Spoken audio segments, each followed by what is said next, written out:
Well, President Trump's Twitter feud with musician John Legend and his wife Chrissy Teigen displays a double standard of the entertainment industry. One America's Ryan Gordusky explains. President Trump feuded with singer John Legend and his wife Chrissy Teigen on Sunday on Twitter over the first act. And there's a lot of country music fans who are Trump supporters and vice versa. They share the same world. Why do country music stars vocally support President Trump in the same way other stars attack President Trump? Well, it's just what you see right now. Hollywood, Nashville, you have a whole bunch of entertainers who are completely liberal, and if anybody comes out in support of President Trump, they're blacklisted. They're blacklisted from the industry. They're not allowed to get work. There was a whole bunch of country music stars that that do support conservative principles, but what Nashville did is they organized the city.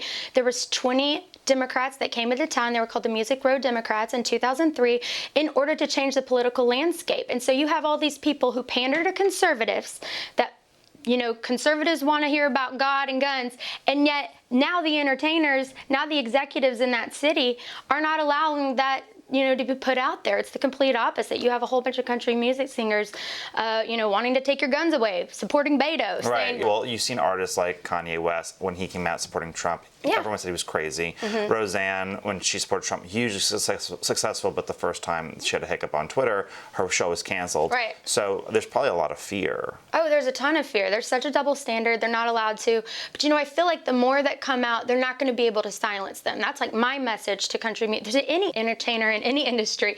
Do not be afraid, because the more you can't control it. Once everybody starts coming out, you got Will and Grace trying to blacklist people for going to Trump's fundraiser. But the more people that say, I don't care, then how are they going to stop them? Right. They need to be brave. And you have an event on September 14th that you're doing. What is that? We've got the Guns and God Appreciation Day. It's a national appreciation day where we want people to be loud for our Second Amendment. I mean, right now, Democrat candidates aren't just talking about red flag laws or, stricter background checks. They want to take your guns and buy them back with your tax dollars. It's completely ridiculous. And the whole reason we have 2A is to protect us against people like them. So, we got to be loud. We got to support, we got to support the NRA. We got to support God and guns. We need to bring God back into the family. And you know what? It's what's crazy. When you have that, you have less mass murders. Simple. CJ, thank you for speaking to One America News. Thank you for having me.